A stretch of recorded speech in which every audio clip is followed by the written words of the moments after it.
everyone. Welcome back to Relax with Animal Facts. I am Steph Wolf, and today I am going to be learning with you about our furry, scaly, or possibly even slimy friends. And in today's case, it is definitely going to be a furry friend of ours because we are covering the oh-so-wonderful Japanese macaque.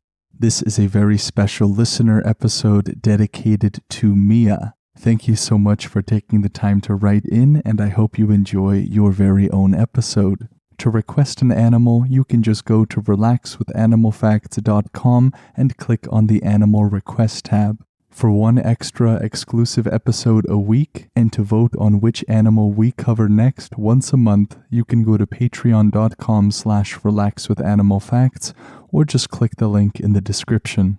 The nature sounds in this episode are courtesy of George Vlad, who goes around the world recording some of the most remote places on Earth. His YouTube is in the description, and I encourage you to check him out. And now we are going to begin winding down a little bit. If you are new, welcome. If you are returning, you know what I am about to ask of you. I have 3 primary exhortations for you. The first thing I encourage you to do is to put on a pair of very warm boots. We are going to be needing those for where we are going today. And the second thing I ask is that you notice perhaps where you are carrying some tension. It might help to start from the very bottom of your feet and work your way up to the head. You might have tension in the shoulders, in the neck. Everybody here is different, but my exhortation to you is the same. Do your best to relax whatever you are tensing. You can even imagine some jello. Choose a color you like, red, yellow, green, and do your best to do an Oscar award-winning impression of it. It is really hard to relax when we are stiff as a board. And the last thing I encourage you to do is to give your mind permission to wander and journey with me onto the island of Honshu in Japan, where the Japanese macaque resides.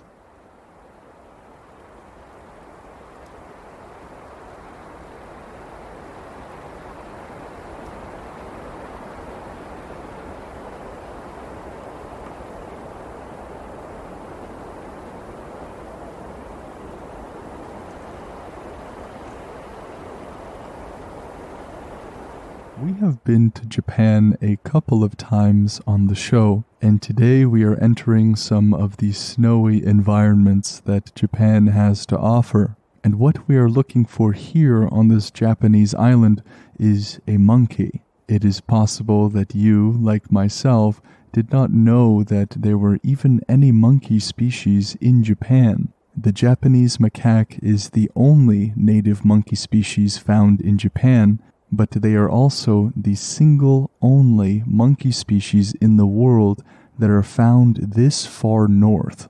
No other monkey is found as far north as the Japanese macaque. These monkeys often live in freezing cold temperatures. Many of the other monkeys on the show that we have covered enjoy very temperate climates, ones that are very warm and forgiving, but not in the case of the Japanese macaque. This creature, also known as the snow monkey, is stocky and medium-sized with a relatively short tail. Many of the primates we have covered have tails that can wrap around in a prehensile fashion that are very long, but not in their case.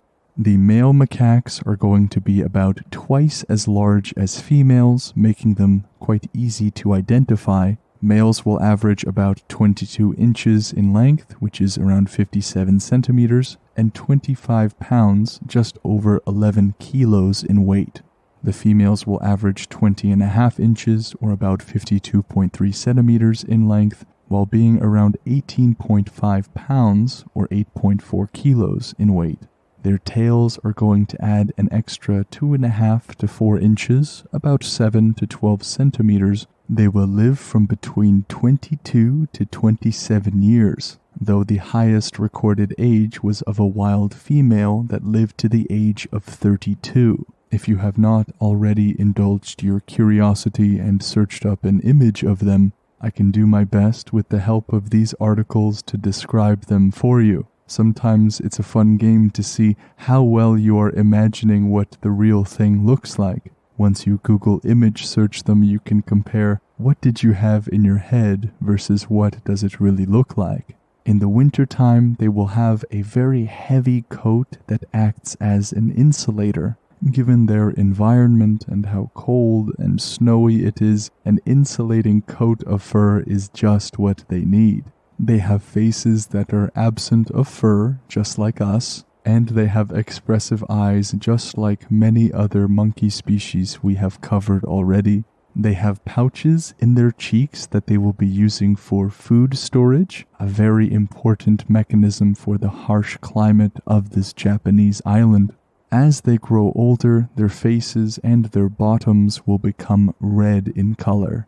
And all macaques have what are called opposable thumbs, just like us. The distinction of opposable thumbs is a very relevant one. The reason that is there is because many creatures have thumbs, but they do not do the action of opposition. If you take your thumb and press it into your pinky finger, what you are doing is called opposition. And when you perform the flexion of all of your fingers and opposition of your thumb at the same time, you can grab objects. And that is exactly what the macaque can do as well. In terms of their locomotion, meaning their movement, they will use all four limbs to get around, what researchers will refer to as quadrupedal movement.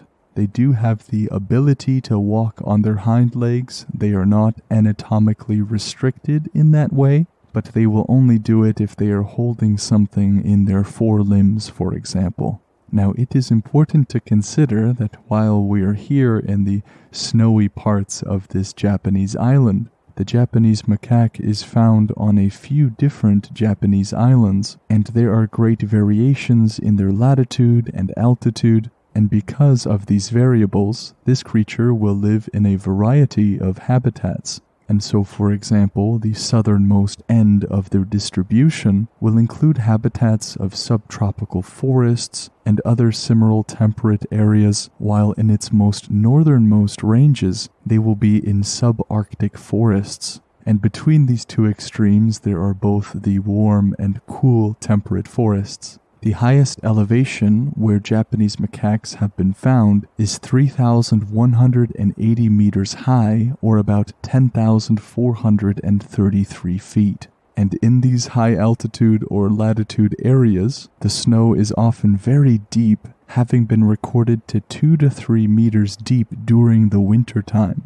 And so some of these Japanese macaques are really living in extreme conditions. And these creatures, regardless of their habitat, will indulge in more of an omnivorous diet, meaning they eat both plant and animal material. It is often the reality that those animals which are least picky are the ones noted to be omnivorous. They will eat fungi, invertebrates, ferns, soil, and other parts of plants, fruits, leaves, seeds. What's most important to them, especially for the Japanese macaques in the region that we are exploring today, is to store as much fat as possible. It is harder to store fat when you are very picky about what you eat. Macaques will form very tight-knit social groups characterized by that familiar dominance hierarchy. Their average group size is about 41 individuals, but there can be as few as 10 to as many as 161 individuals. These differences depend on the available food, it depends on the habitat type, and that is why such a large range exists. And so they're going to be doing most of their eating, most of their bathing during the daytime. The Japanese macaque is a diurnal creature as opposed to being nocturnal. When they do sleep during the nighttime, they will frequently sleep in trees, but they will also sleep on the ground or on fallen trees or flat rocks. These monkeys seem not to be picky about anything, neither about what they eat or about where they sleep. Now, one of the reasons you might know about this creature is that they love to bathe in those hot thermal pools. During the icy winters that they have to endure here, these natural pools allow them to keep warm. Now, in this article, it states that these swims in these thermal pools are actually a learned behavior. In 1963, a young female snow monkey went into a hot spring in the Nagano Mountains to get some soybeans that had been thrown in by the researchers. These researchers were attempting to ensure they did not go into any local orchards and indulge themselves there. Once this one snow monkey went into this warm water, she seemed to enjoy the warmth of it, and soon enough, other young monkeys joined her too. And at first, it was only the younger macaques and their mothers who would go into the water. But over many years, eventually this caught on in this little society of monkeys, and the rest of the troop took the plunge too. Now, after incidences like these, they began to invade nearby spas and hot tubs built for humans. And once this began to happen, government officials decided to build them their own hot springs. There was another development in a separate society of Japanese macaques, where researchers provisioned one troop by putting sweet potatoes along the beach. One older female macaque decided to, instead of brushing the sand off with her hand like the others, she decided to wash her sweet potato in water. Over time, potato washing became the new thing among this troop. And you can imagine why they would taste pretty good, because they were washing their sweet potatoes in salt water. This, of course, enhanced the flavor a little bit, and they enjoyed that a lot. I find that pretty cool. They are very capable climbers, as can be expected. Of course, they sleep mostly in trees, so they need a way to get into the tree to begin with. In the colder environments, such as the one we are in now, they can often be seen snuggling together and sleeping together in an effort to stay warm. They will not really choose one location to go back to over and over again, but they will change the sites that they sleep in on a daily basis. In terms of the group dynamics of the Japanese macaque, as we learned earlier, there is a hierarchy. The troop is ruled by an alpha male and an alpha female. There will often be many more females than males, about 3-to-1, and there is a kind of royal lineage happening. The hierarchy is inherited and passed from mother to infant, and so the alpha male is responsible for fathering the offspring of the group, as well as the responsibility of providing protection and leading the movement of the group, where they are going to sleep and where they are going to spend their time. The males will typically leave their troops around the time that they can have children themselves, so males will go to a new group every 2 to 4 years, usually during the mating season. And in terms of the position of alpha male and alpha female, these are not just titles that do not provide any extra benefits. Those who are higher ranking get first access to food, certain privileges as regards their social rank. There will be differences in protection and support and food sharing. There is also the mechanism of co-feeding, when a dominant individual in the social hierarchy will give food access to an individual of the troop that is subordinate or lower in the ranking. This is often referred to as a kind of altruistic behavior.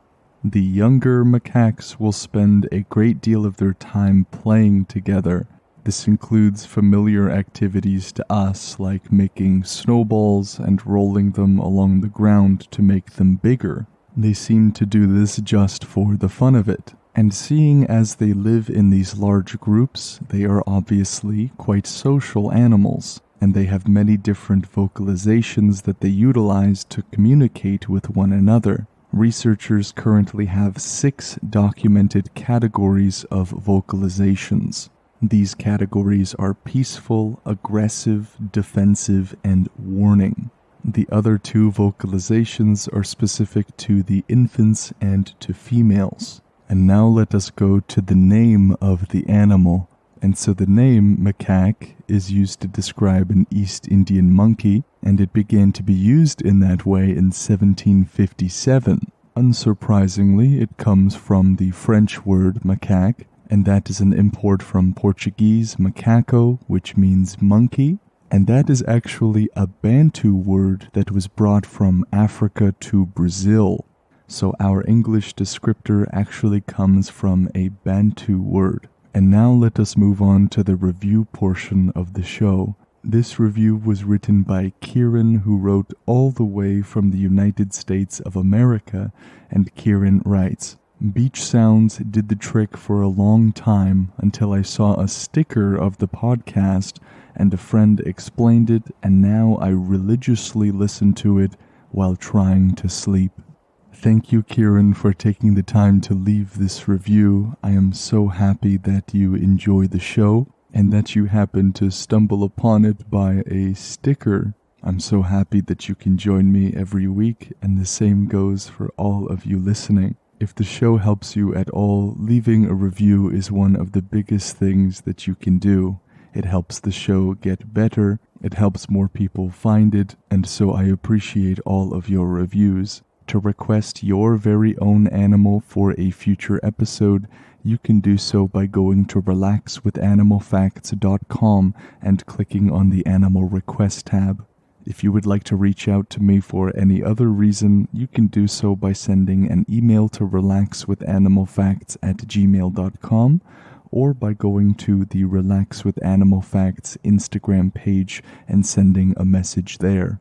If you like the show and want the opportunity to vote on next episodes and get access to exclusive content, you can go to patreon.com/relaxwithanimalfacts. The ambiance that was used in this episode is courtesy of George Vlad. I have left his YouTube in the description and I encourage you all to go check him out. The facts that were used in this episode come from animalia.bio, factanimal.com, neprimateconservancy.org, and etimonline.com. As all of you know, I love any kind of monkey or primate, and I am so excited that I have gotten to learn about the macaque. I hope all of you have enjoyed this episode as much as I have, and I look forward to seeing you on the next episode with the next animal. Take care.